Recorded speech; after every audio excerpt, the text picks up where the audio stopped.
इनके पद वंदन किए नाशें विघ्न अनेक। बंदौ गुरुपद कंज कृपा सिंधु नर रूप हरि। महामोह तम पुंज जासु बचन रवि कर निकर। श्री राम जय जय राम।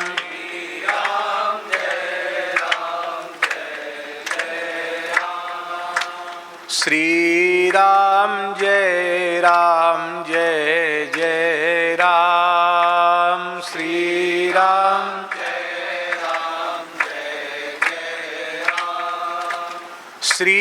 राम जय जय राम। श्री राम जय जय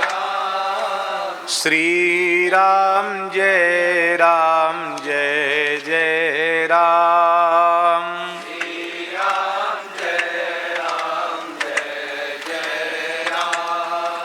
श्री राम जय जय राम। श्री राम जय जय राम। श्री राम जय जय राम।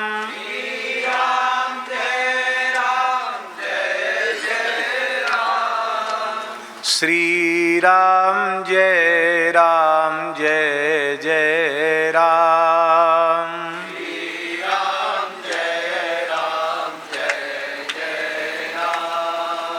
सीताराम जय सीताराम।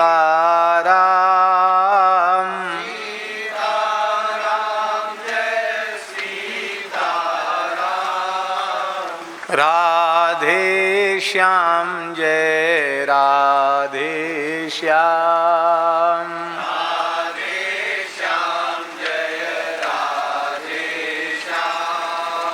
जय जय श्यामा जय श्याम।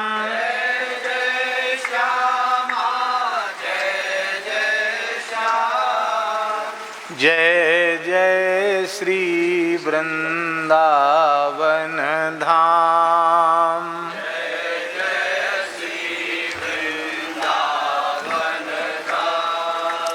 श्री राम जय जय राम।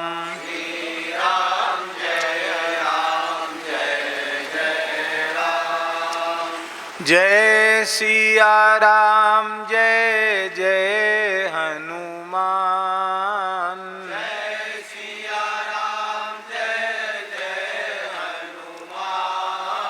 संकट मोचन कृपा निधान।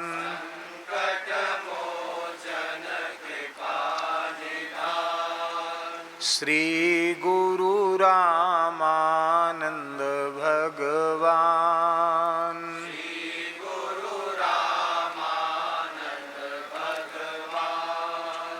जय गौ माता जय गोपाल।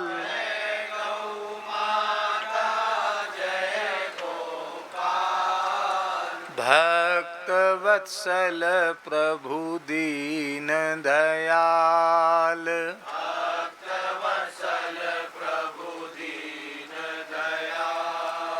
श्री राम जय जय राम।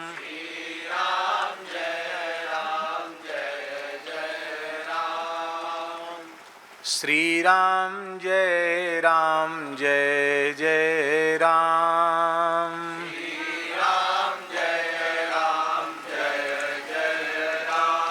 श्री वृंदावन बिहारी लाल की। श्री यमुना महारानी की। श्री गिरिराज महाराज की। यज्ञेश्वरी जगज्जननी गौ माता की। अखिल गोवंश की जय। श्री जड़खोर गोधाम की जय। श्री सूरश्याम गोधाम की जय। श्री पथमेड़ा गोधाम की जय। श्री उत्तर काशी गोधाम की जय। श्री गंगोत्री धाम की जय।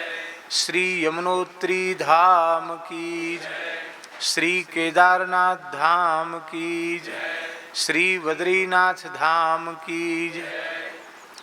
श्री उत्तर काशी विश्वनाथ भगवान की जय। श्री गणेश जी महाराज की जय। श्री कार्तिकेय जी महाराज की जय। श्री अन्नपूर्णा माता की जय। श्री अष्ट भैरव जी महाराज की जय। श्री दत्तात्रेय भगवान की जय। श्री केदारनाथ भगवान की जय। सब संतन की जय। सब भक्तन की जय। सब विप्रन की जय। सद्गुरुदेव श्री पहाड़ी बाबा जी महाराज की जय। सद्गुरुदेव श्री भक्तमाली जी महाराज की जय।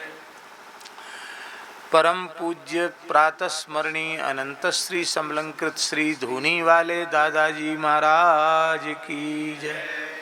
श्री गौरी शंकर महाराज की जय। श्री हरिहर भोले भगवान जी महाराज की जय। श्री बड़े सरकार की जय। श्री छोटे सरकार की जय। सब संतन की जय। जय जय श्री राधे। जय जय श्री सीताराम।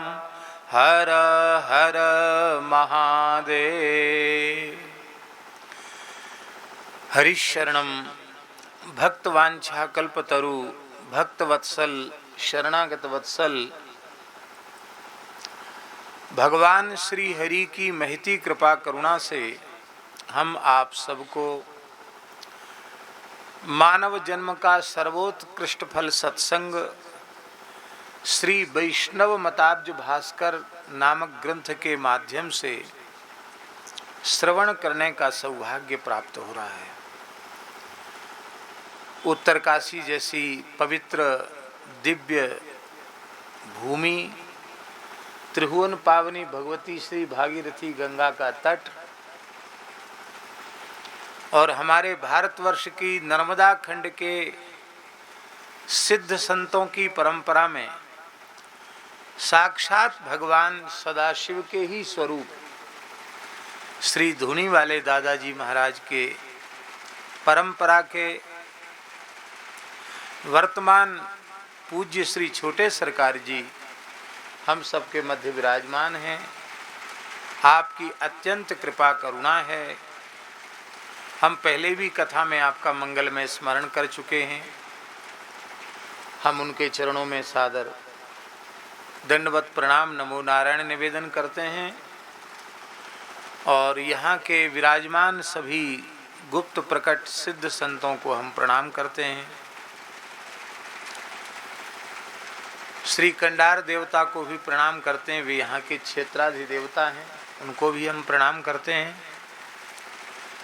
आज लगभग 1 घंटा लेट हैं हम लोग। 1 घंटा पहले शुरू हो जाती थी, आज 1 घंटा लेट है, इसलिए केवल नित्य नियम की थोड़ी सी पूर्ति की जाएगी। शुद्धानंद जी आ रहे हैं।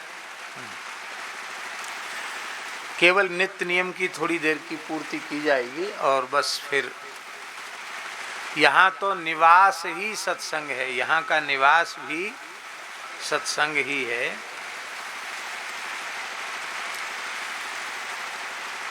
भागवता केवलाश्च कादाचित्का अपि द्विधा तत्र भागवता बोध्या ये तु ते भगवत्परा। आचार्य चरण श्री रामानंदाचार्य जी महाराज कह रहे हैं,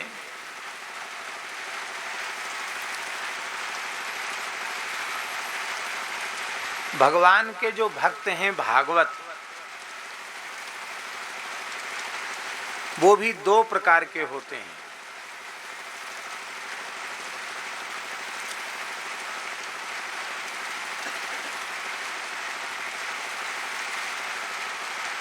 वो भी दो प्रकार, भागवता च केवला कादाचित्का अपि द्विधा, ये दो प्रकार के होते हैं। कहने का आशय ये है कि एक तो भगवान के नित्य भागवत हैं, जिनमें स्वयंभूर नारदः शंभु कुमारः कपिलो मनुः प्रह्लादो जनको भीष्मो बलिर्वैयासिकिर्वयम् द्वादशैते विजानीमो धर्मं भागवतं भटाः गुह्यं विशुद्धं दुर्बोधं यज ज्ञात्वामृतमश्नुते। भागवत धर्म को जानने वाले 12 आचार्य हैं, जो भगवान के तत्व को, भगवान के रहस्य को ठीक से जानते हैं। उनमें सबसे पहले हैं श्री ब्रह्मा जी, नारद जी, भगवान शिव, स्वयंभूर नारद शंभु कुमार सनकादिक भगवान, सनक सनंदन सनातन सनत कुमार, कपिल भगवान, स्वयंभूर नारद शंभु कुमार कपिलो मनु श्री मनु जी महाराज, प्रहलाद जी महाराज, जनक जी महाराज, भीष्म जी महाराज, बलि जी महाराज और वैयासिकी माने सुखदेव जी महाराज, और 12वें श्री यमराज धर्मराज। ये 12 भागवत धर्म के ज्ञाता हैं।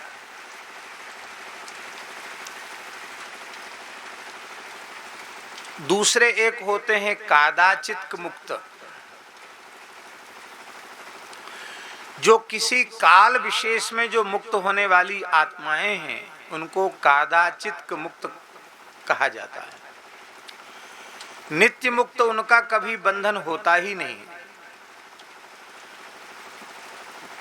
किंतु ये पहले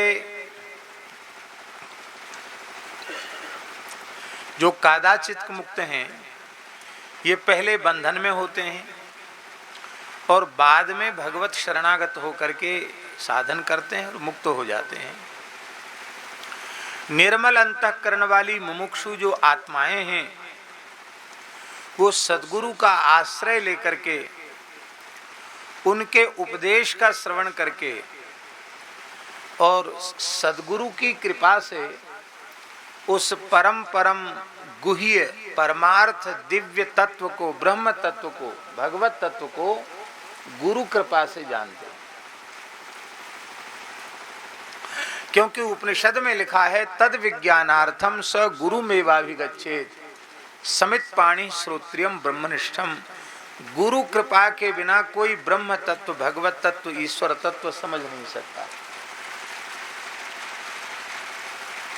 और गुरु को भी वो मनुष्य के आकार में नहीं देखते हैं, मानवाकार में होते हुए भी गुरु तत्व के प्रति भगवत भाव रखते हैं। हमारे जैसे जीव को भगवान की प्राप्ति अत्यंत कठिन थी, तो भगवान ने सोचा ये बेचारा हमारा अंशभूत जीव है, ये मेरे निकट तक कैसे पहुँचे। तो वे करुणामय भगवान ही गुरु का आकार लेकर के हमारे सामने आए हैं और स्वयं भक्त बनकर, उपासक बनकर, और हमको सिखा रहे हैं कि इस पद्धति से चलकर तुम भगवान के चरण कमलों को प्राप्त कर सकते हो। ये भाव शिष्य के भीतर होना चाहिए, गुरु के भीतर नहीं। गुरु के भीतर तो यही होना चाहिए कि मैं भगवान का सेवक हूँ, भगवान का दास हूँ, मैं अपने गुरु महाराज का दास हूँ। आज सरकार ने बहुत अच्छी बात बताई अपने गुरुदेव के बारे में। आपने कहा कि देखो भाई, ये हमारा शिष्य है और हम गुरु हैं और ये चेला है, ये संबंध रखोगे तो भार आ जाएगा सिर पर। भाई जिसको चेला मानोगे उसका भार सिर पर लेना पड़ेगा। इसलिए कुछ नहीं, हम सब दादाजी के बाल गोपाल हैं। एक ही भाव रखो, सब दादाजी के बाल गोपाल हैं। ये है उनकी गुरु निष्ठा। ये उनकी क्या है? ये उनकी आचार्य निष्ठा, गुरु निष्ठा। भाई हम तो दादाजी। कहते हमसे सब करवाते, रुद्राभिषेक भी करवाते, विष्णु सहस्रनाम भी करवाते, आज्ञा देते रहते, शिव महिम्न करो, शिव तांडव करो, सब आज्ञा देते रहते। और स्वयं तो कभी एकांत में होते तो बस दादाजी दादाजी दादाजी दादाजी दादा स्मरण करके दादाजी का भाव विभोर हो जाते।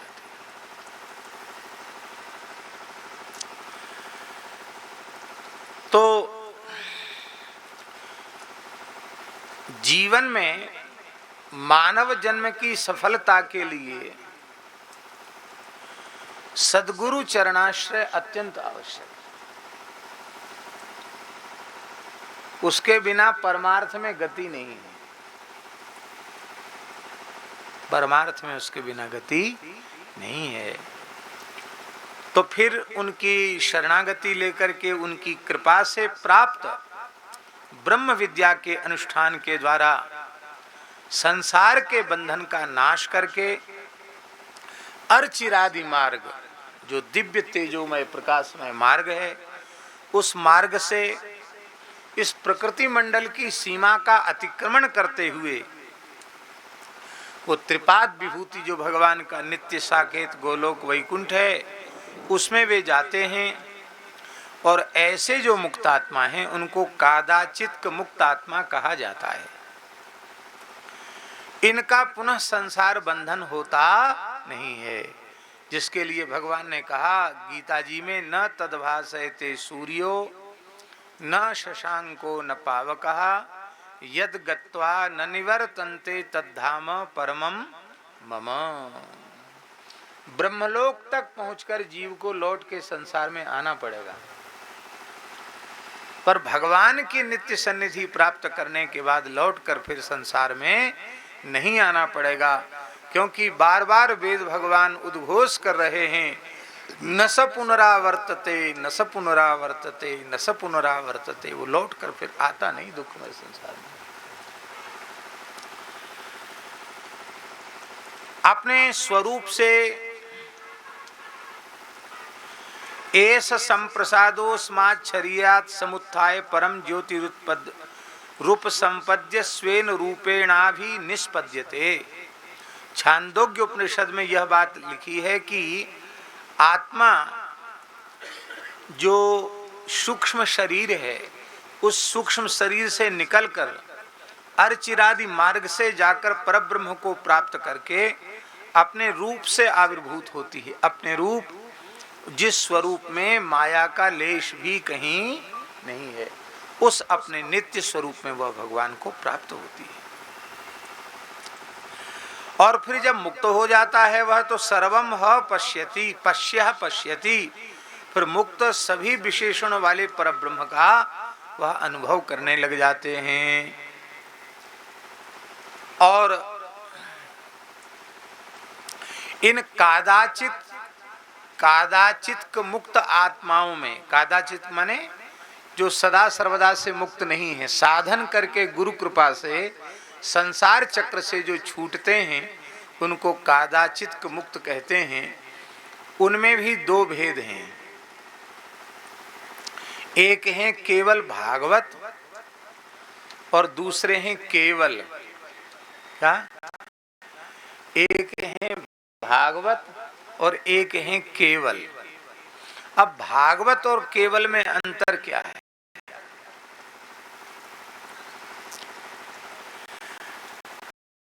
अपने आराध्य में परम निष्ठा रखने वाले जो कादाचित मुक्त हैं, उन्हीं को भागवत कहा जाता है। अब आराध्य रूप में श्री सीताराम जी हों, आराध्य रूप में श्री श्याम भगवान हों, आराध्य रूप में चाहे श्री लक्ष्मी नारायण भगवान हों, और आराध्य रूप में चाहे श्री गौरी शंकर भगवान। अपने आराध्य में परम निष्ठा रखने वाले जो कादाचित मुक्त हैं, उन्हें ही भागवत कहा जाता है।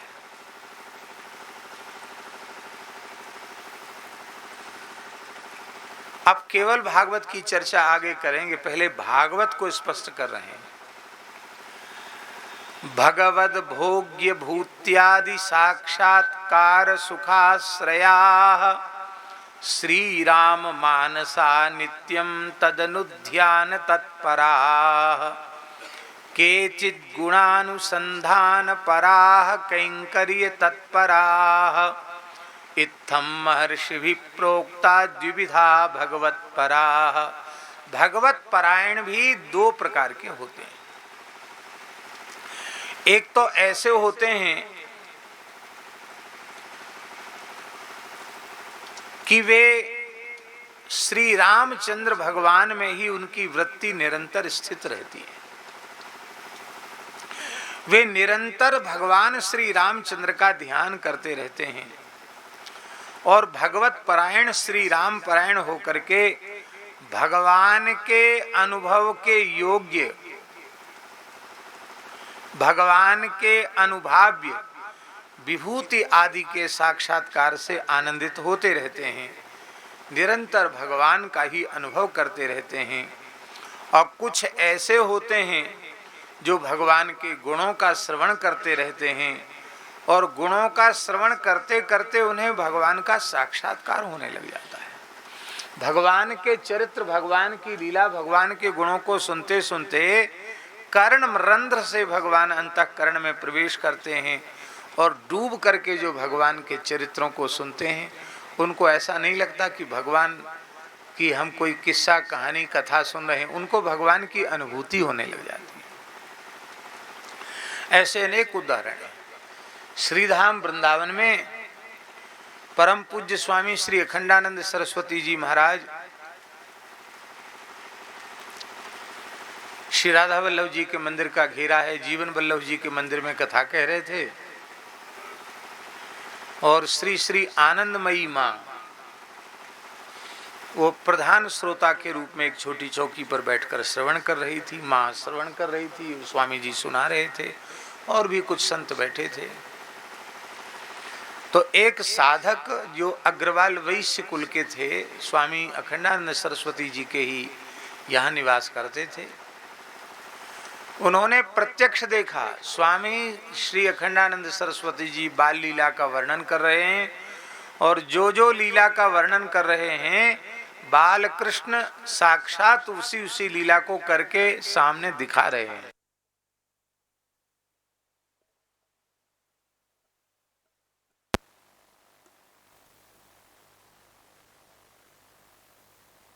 भगवान का अनुभव कर लेते हैं और फिर निरंतर भगवान के कैंकर्य में, भगवान की सेवा में तत्पर रहते हैं। इस प्रकार से महापुरुषों ने, महर्षियों ने दो प्रकार के भेद उनके कहे हैं।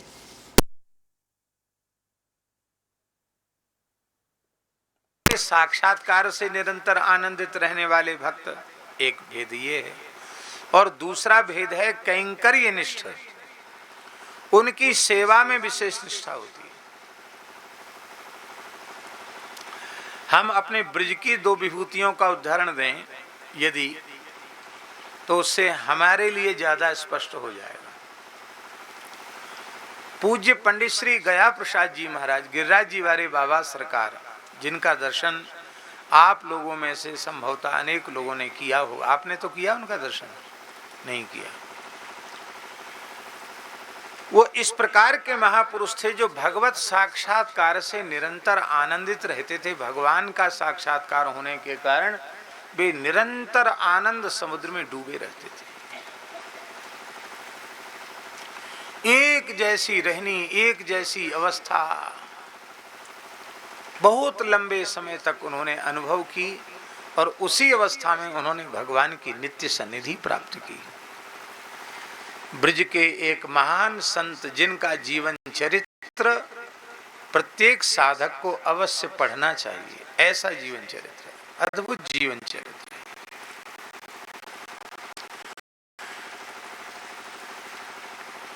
दूसरे होते हैं कैंकर्य निष्ठ, वो विशेष साधना उपासना करते नहीं दिखाई पड़ते, लेकिन निरंतर सेवा में लगे रहते हैं। तो जब कैंकर्यनिष्ठ भागवतों का स्मरण करते हैं तो हमें अपने पूज्य गुरुदेव श्री भक्तमाली जी का मंगलमय स्मरण हो आता है। बचपन से लेके अंतिम क्षण तक निरंतर सेवा ही उनकी साधना थी, और सेवा सबकी सेवा। जब विद्यार्थी जीवन में वे काशी में पढ़ते थे तो उनके एकाध सहपाठी थे वयोवृद्ध, उनसे जब हमने उनका दर्शन किया, उनसे पूछा महाराज जी के बारे में। उन्होंने कहा महाराज जी का पहला घर का नाम पंडित श्री गया प्रसाद जी त्रिपाठी था, तो उनके मित्र तो उसी नाम से बोलते थे, कहते थे श्री गया प्रसाद जी तो पहले भी ऐसे ही थे। हम लोग विद्यालय में पढ़ते थे तो सबकी नंबर लगता था, आज इसकी रसोई बनाने का, आज इसकी रसोई बनाने का, आज इसके बर्तन मांजने का। पर किसी के भी सेवा को, अपनी सेवा तो वो करते ही थे, दूसरों की सेवा भी कर देते थे और उनको पढ़ने का अवकाश दे देते थे। कहते उस समय हम लोग यह अनुभव करते थे कि ये तो मेरी माँ के जैसे। सेवा उनका स्वभाव था। और साधु जीवन में कैसी उन्होंने गौ सेवा की, कैसी संत सेवा की, कैसी ठाकुर सेवा की, अपने गुरु महाराज की कैसी सेवा की, उसको समझने के लिए एक बार सद्गुरु चरितामृतम पढ़ना चाहिए। सवेरे स्नान आदि करके 5 बजे महाराज जी रसोई बनाने लग जाते थे, सवेरे 5 बजे भोर में, और 7:30 बजे तक ठाकुर जी के थाल पहुंच जाता था भोग, दाल भात फुल। कभी भी बनाते अकेले, किसी से तुम हमारे साथ लग जाओ, और अपने बस भगवत करते रहते, कीर्तन करनाते रहते। 8:30-9 बजे 40 विद्या पवा देते थे, बनाना भी के पवाना भी, बैठे बैठे सबको पवा। लोग कहते महाराज जी आप तो माते कि ये की बटलोई है, हम तो सब भूखे रहे, हम जब तक चाहे जितने लोग चले सब प्रसाद पालेंगे, सब भर के पालेंगे, कोई हम पहले खा लेंगे, कोई भूखा रह जाएगा। और ऐसा हो कई बार महाराज जी को जाना होता और महाराज जी चले जाते तो 2-4 लोग रह जाते बाकी, और महाराज जी रहते तो सबको पवाने के बाद भी कुछ न कुछ थोड़ा बहुत बच जाता। किसी की भी जूठी थाली, कोई विद्यार्थी जूठी थाली छोड़ दे, साधु छोड़ दे, गृहस्थ कोई भक्त आकर छोड़ दे, ये नहीं कहते कि जूठा मांजो, प्रेम से उठाकर उसकी थाली मांज देते, नाली साफ कर देते। जो सबसे छोटा काम, इतने बड़े महापुरुष होकर के सेवा उनका स्वभाव था। और बुंदेलखंड में महाराज जी के निमंत्रण होते थे, ऐसा निमंत्रण आप सुनेंगे तो आश्चर्यचकित हो जाएंगे। महाराज आपका हमारे यहाँ न्योता है। महाराज कहते ठीक है, तो सब तैयारी कर देना। तो गैया के गोबर से लीप करके नया चूल्हा, लकड़ी, कंडा सब रख देता, सूखा सामान रख देता, बर्तन मांज कर सब रख देता, और महाराज जी उसके घर पहुंच जाते सवेरे, अकेले ही पूरी रसोई बनाते। घर के साथ में 5-7 संत उनका तो बने गई, और इतना बनाते कि उसके घर के सब खा लें, आसपास के भी कोई कुटुंब के आ जाएं तो खा लें। 25-30 मूर्ति की, 50 मूर्ति तक की रसोई बनाते आराम से, किसी को घुसने नहीं देते रसोई में। अब फिर सब संतों को पवा के बोले अब हम इनको पवाएंगे, हम पीछे पाएंगे तो उनको संतोष नहीं होगा, तो हम लोगों को परोसने के बाद फिर खुद बैठ जाते। तो जिसके यहाँ न्योता होता तो सवेरे से लेके शाम तक उसी के यहाँ महाराज जी का समय बीत जाता।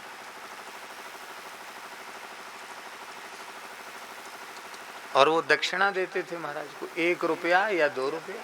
बोलो वृंदावन बिहारी। उस समय चलती थी, ये भी दक्षिणा चलती थी। हम लोगों को 25 पैसा दक्षिणा में मिलता था। 25 पैसा, कहीं 50 पैसा मिल गया दक्षिणा में तो सोचते थे कि भाई बड़ा ऊंचा भगत है, 50 पैसा दे दिया। हा? ऐसी हालत थी। भगवत कैंकर्य में उनकी दृष्टि में भगवान को छोड़कर दूसरा कुछ था ही नहीं। इसलिए किसी भी प्राणी की सेवा वे भगवान की सेवा मानकर ही करते थे। फिर गौ ब्राह्मण संत अतिथि इनका तो कहना ही क्या है। तो कुछ महापुरुष कैंकर्य निष्ठ होते हैं जो निरंतर भगवान का और भगवान के भक्तों का कैंकर्य करना चाहते हैं। उनमें भी द्विविधा केवला बोध्या दुखा भावैक तत्परा आत्मानुभूति परमा इति चोक्ता महर्षि भी। आचार्य चरण कह रहे हैं कि जो केवल, दो भेद के, एक भागवत और एक केवल। तो केवल जो भगवान के भक्त हैं वो भी 2 प्रकार के होते हैं। केवल भक्त भी 2 प्रकार के होते हैं, एक दुखा भावैक तत्पर और एक आत्मानुभूति परम। दुखा भावैक तत्पर कौन है? केवल नाम वाले जो भगवान के भक्त हैं, जो कदाचित मुक्तों की श्रेणी में आते हैं, उनको दुख का स्पर्श नहीं होता है, क्योंकि निरंतर भगवान के आनंद की अनुभूति करने के कारण वे उसी में डूबे रहते हैं। वो आत्मा ज्ञानानंद रूप है, ब्रह्मात्मक है। साधन काल में आत्मा के यथार्थ स्वरूप का शास्त्र से परोक्ष ज्ञान नहीं हुआ, अतः आत्मा के यथार्थ स्वरूप का साक्षात्कार भी इन्हें नहीं हो पाया। इसलिए इन्हें अर्चिरादि मार्ग प्राप्त नहीं होता। इस कारण ये दुखा भावैक तत्पर जो भक्त हैं, ये प्राकृत लोक में ही निवास करते हैं। इन्हें आत्मा के यथार्थ स्वरूप का अनुभव नहीं होता। कर्मजन्य शरीर का संबंध होने से दुख अपरिहार्य होता है। इनकी शरीर रहित अवस्था होने से दुख नहीं होता,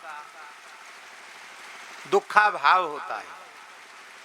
ये ब्रह्मात्मक आत्मानुभव और ब्रह्मानुभव दोनों ही प्राप्त नहीं कर पाते हैं। केवल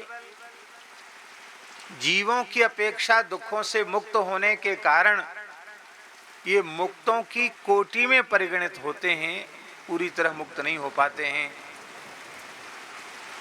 इन्हें प्राप्त होने वाला जो कैवल्य है वो भी विनाशी है। यामुनाचार्य जी ने भी इसे विनाशी कहा है।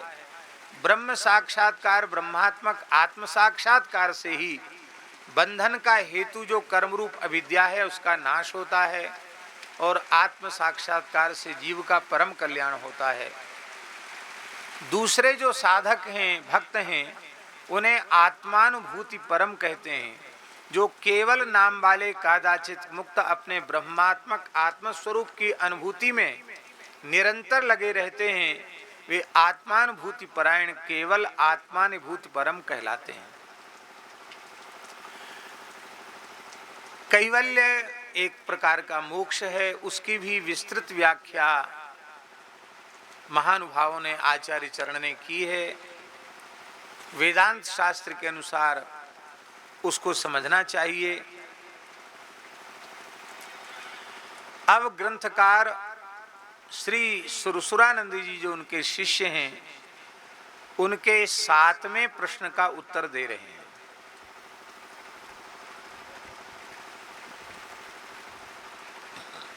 समुच्यते संप्रतिलक्षणं सन् महात्मनां सद्गुण वैष्णवानां विरंचि शंभुश्रित रामचंद्र पादारविंद स्थित चेतसान्तु। कितनी बढ़िया जून के महीना में, जेठ के महीना में इतना बढ़िया एसी कहीं नहीं मिलेगा जैसा भगवान एसी लगा रहे हैं। हम इसको अब पूर्ण ही करेंगे क्योंकि मौसम इस प्रकार का हो रहा है।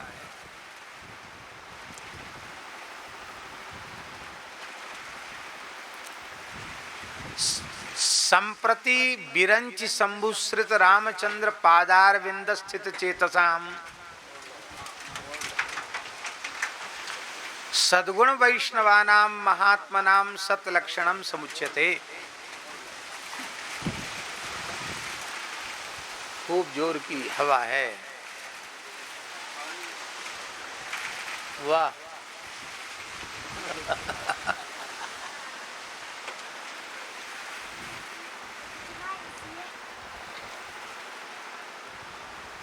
श्री ब्रह्मा जी भगवान शिव जिन श्री रामचंद्र प्रभु के चरण कमलों का निरंतर चिंतन करते हैं, शिव विरंचिनुतम शरण्यम, जो शिवजी ब्रह्मा जी के द्वारा नमस्कृत हैं और उनके शरण ग्रहण करने के योग्य हैं, शरण्य हैं, ऐसे भगवान श्री राम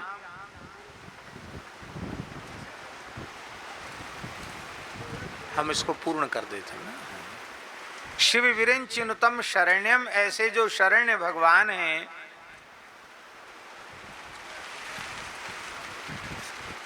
उनके चरण कमल, श्री रामचंद्र के चरण कमल, कोई बात नहीं, श्री रामचंद्र के चरण कमल जिन महात्माओं के अंतःकरण में निरंतर प्रतिष्ठित रहते हैं, उन महात्माओं के लक्षणों का वर्णन अब आचर, क्योंकि सुरसुरानंद जी ने पूछा था उनके लक्षण क्या हैं, तो उनके लक्षणों का वर्णन अब किया जा रहा है। अब उन लक्षणों की चर्चा हम कल करेंगे, क्योंकि भगवान कह रहे हैं कि इतना ही ठीक है। श्री धुनी वाले